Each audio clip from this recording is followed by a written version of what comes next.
तो previous videos में हमने देखा था कि फंक्शंस का क्या यूज होता है और हम क्यों फंक्शन बनाते हैं और कैसे बनाते हैं, उसमें वेरिएबल या फिर आर्ग्यूमेंट कैसे पास करते हैं और फॉर्मल आर्ग्यूमेंट क्या होते हैं, एक्चुअल आर्ग्यूमेंट क्या होते हैं। हमने पिछले प्रीवियस वीडियो में ये देखा था।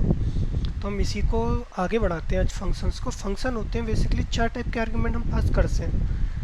अब होते हैं फंक्शन में आर्ग्यूमेंट। आर्ग्यूमेंट पहला होता है रिक्वायर्ड आर्ग्यूमेंट, दूसरा होता है default argument, keyword argument, last होता है variable length argument. Required argument को हम कहते भी हैं पोजिशनल आर्ग्यूमेंट। तो हम एक एक करके देखते जाते हैं होते क्या हैं।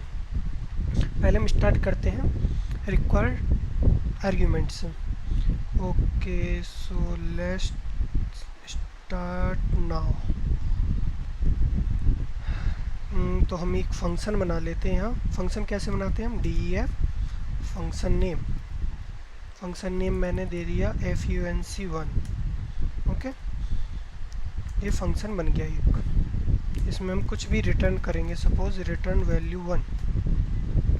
ओके, इसे अच्छे से समझते जाना क्योंकि मैं इसमें ही एडिट करके बाकी आपको चारों टाइप के आर्ग्यूमेंट समझाऊंगा।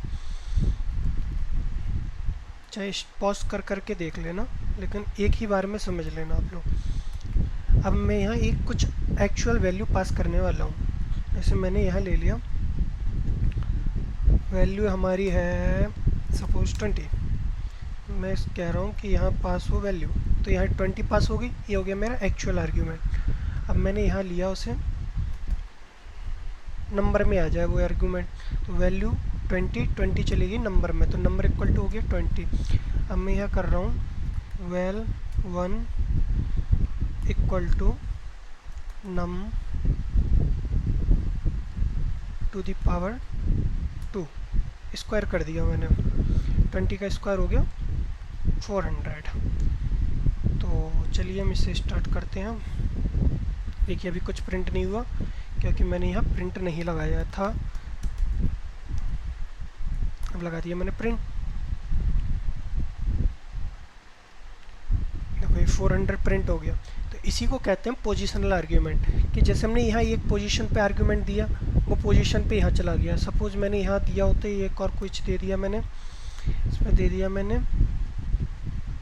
सॉरी x, और मैंने डिफाइन कर दिया x इक्वल टू 10, और मैं यहाँ ले रहा हूँ x नम प्लस x, और यहाँ कर देता हूँ सॉरी x नम 2। ओके, तो बेल की वैल्यू है, जो वैल्यू है 20 वो चली जाएगी नम में, और x जो है वो चला जाएगा नम 2 में। तो ये पोजीशन फिक्स है इनकी, तो इसे हम कहेंगे पोजिशनल आर्ग्यूमेंट, या फिर अभी जो नाम बताया था आपको रिक्वायर्ड आर्ग्यूमेंट। अब होता है डिफ़ॉल्ट आर्ग्यूमेंट। डिफ़ॉल्ट आर्ग्यूमेंट क्या होते हैं, तो डिफ़ॉल्ट आर्ग्यूमेंट होते हैं बेसिकली, देखिए जैसे मैंने सपोज यहाँ एक ही वैल्यू पास की, दूसरी मेरा नहीं करना है मुझे यहाँ, तो हम क्या करेंगे, यहाँ दे दूंगा मैं नम 2 इक्वल टू 20 या फिर 10, जो भी आपका मन हो। देखिए अब क्या होगा, अभी भी 30 आया, नम 2 की उसने डिफ़ॉल्ट वैल्यू 10 ले ली। अगर मैं यहाँ x इक्वल टू 30 लिखा है मैंने, और मैंने x भी पास कर दिया और डिफ़ॉल्ट भी रहने दिया, तो क्या होगा, ये x की वैल्यू लेगा, 3 और 20 ऐड हो गए, ये 10 नहीं लेगा। जो डिफ़ॉल्ट वैल्यू तभी मानी जाती है जब यहाँ पे हम कुछ पास नहीं करें। जैसे यहाँ कुछ पास किया था हमने, तो वो वाली वैल्यू मानी जाएगी। अगर कुछ भी पास नहीं किया है तो डिफ़ॉल्ट वैल्यू लेगा। अब वो डिफ़ॉल्ट वैल्यू लेगा 20 यहाँ से चला गया वेल में, और नम की वैल्यू हो गई 20 और वेल नम 2 की हो गई 10, तो ये डिफ़ॉल्ट वैल्यू लेगा। ओके, हो गया डिफ़ॉल्ट आर्ग्यूमेंट। तीसरा आता है कीवर्ड आर्ग्यूमेंट। इसे थोड़ा अच्छे से समझना, कीवर्ड आर्ग्यूमेंट। देखिए मैं कीवर्ड आर्ग्यूमेंट आपको बताऊँ तो क्या होता है। इसे डिफ़ॉल्ट वाला हटा देता हूँ, नम 1 हो गया, नम 2 हो गया। अब देखना मैं क्या करता हूँ। मैंने कहा यहाँ वैल है एक है x। अब मैं चाहता हूँ, अभी क्या हो रहा था, हमारा जो पहले नंबर पे आर्ग्यूमेंट है वो पहले वाले को पास हो रहा था, दूसरा नंबर का जो है वो दूसरा नंबर वाले फॉर्मल आर्ग्यूमेंट को पास हो रहा था, लेकिन हम चाहते हैं पहला वाला दूसरे को, दूसरा वाला पहले को हो। हम क्या करेंगे, यहाँ पे मैं लगा दूंगा num2 की जो वैल्यू है वो इक्वल टू होगी वैल के, और num1 की जो वैल्यू है वो होगी इक्वल टू एक्स। पहले से डिफाइन कर देंगे हम कि हमें ऐसा कुछ चाहिए।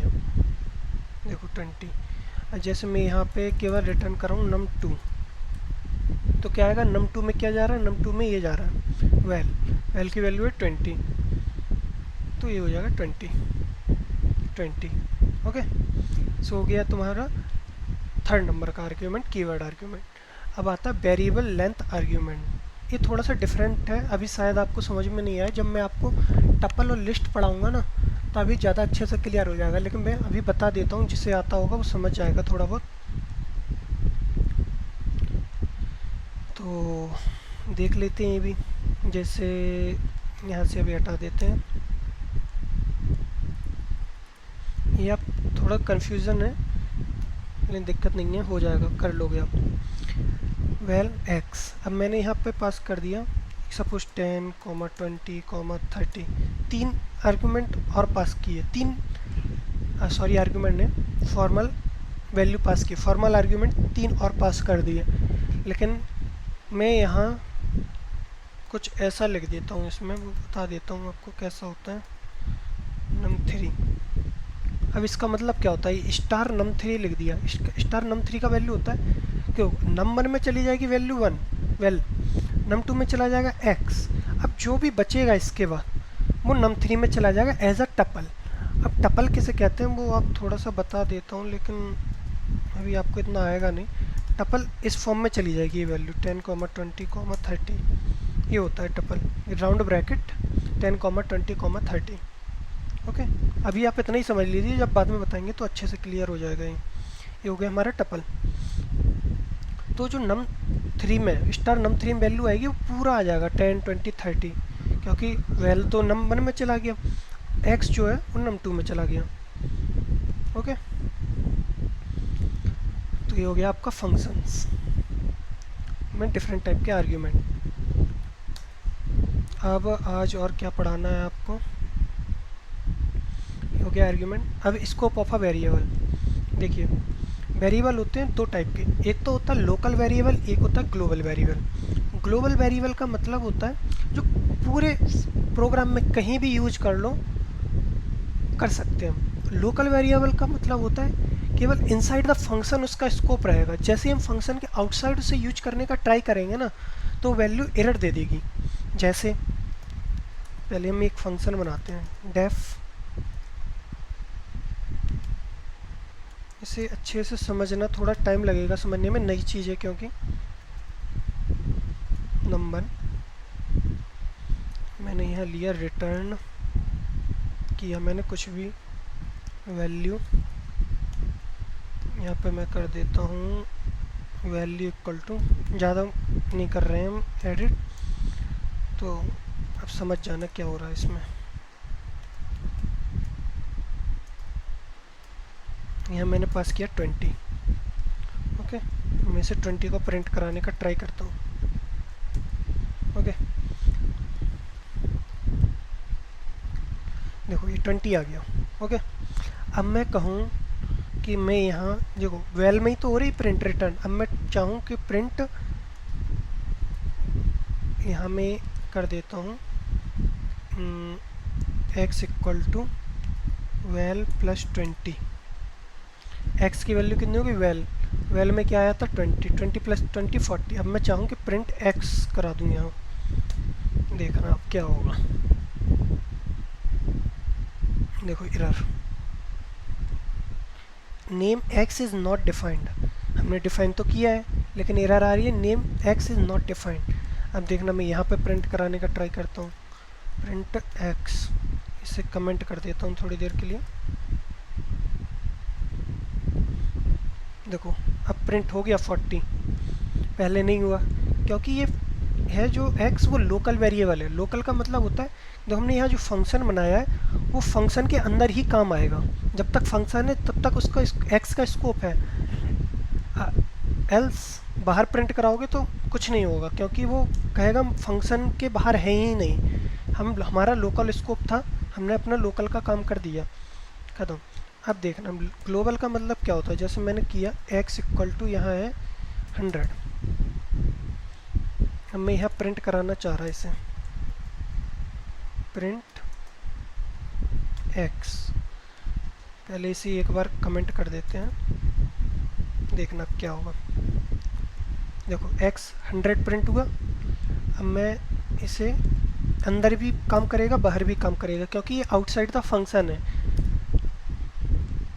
देखो बाहर भी प्रिंट हुआ। ओके, अब देखो अब मैं क्या करना चाह रहा हूँ, x इक्वल टू मैं चाह रहा हूँ x प्लस 100 हो जाए, यानी 200 आ जाए। अब मैं फिर प्रिंट कराऊंगा। अब देखना ये क्या करेगा, देखो आ गई ना error. Local variable x reference from assignments. इसका मतलब होता है कि जो हम ग्लोबल वेरिएबल है हमारा, उसे मैं फंक्शन के अंदर अपडेट नहीं कर सकता, ग्लोबल वेरिएबल को एज अ लोकल काम नहीं करवा सकते। तो इसके लिए मैं क्या करूँगा, इसके लिए यूज होता है ग्लोबल और वेरिएबल का नाम। अब देखो देखो ये हो गया 200। ग्लोबल वेरिएबल तब तक अपडेट नहीं कर सकते जब तक इनसाइड द फंक्शन, जब तक उसे आप अंदर डिफाइन ना कर दें कि ये ग्लोबल है।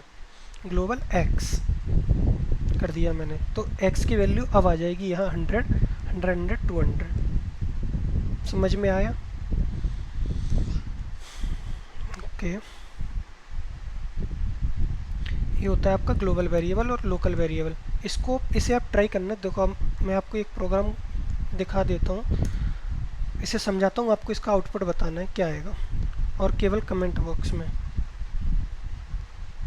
चलो ये है हमारा प्रोग्राम, इसे मैं रन नहीं करूँगा, आपको बताना है इसका आउटपुट।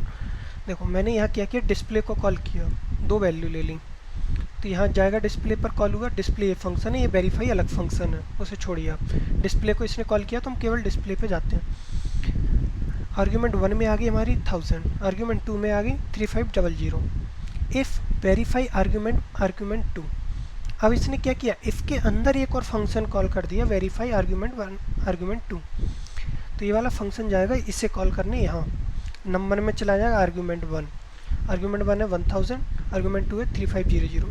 तो इससे कुछ रिटर्न होगा, वो यहाँ पर कंपेयर होगा और प्रिंट करेगा, वरना ये वाला फिर कॉल करेगा एल्स ये वाला। तो इसको आपको रन करके देखना है आउटपुट क्या आता है, वो आउटपुट आपको मुझे बताना है। ओके, और आप पढ़ रहे हैं तो ऐसा तो हो ही नहीं सकता प्रोग्राम ना दूँ। तो आपके लिए आज 2 प्रोग्राम है। एक तो आपको बताना है नंबर, एक फंक्शन बनाना है इस पैलिंड्रोम, उसमें चेक होगा 1 2 3 4 5। जैसे मैंने एक नंबर दिया 1 2 3 4 5, तो ये पैलिंड्रोम है या नहीं। पैलिंड्रोम का मतलब होता है इसका अगर हम रिवर्स करें तो क्या आ रहा है 5 4 3 2 1। तो ये रिवर्स इक्वल नहीं है इसके, तो ये पैलिंड्रोम नहीं है। जैसे नंबर दिया मैंने 1 2 1, तो इसका भी रिवर्स करें तब भी सेम ही आ रहा है 1 2 1, तो ये पैलिंड्रोम है। ओके, और दूसरा बनाना है आपको कि बताना है कि एमिकेबल नंबर्स है या नहीं।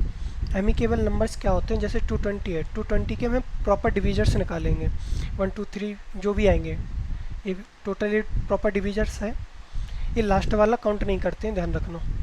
और इन टोटल का सम किया हमने सबका, और अगर वो 284 आया,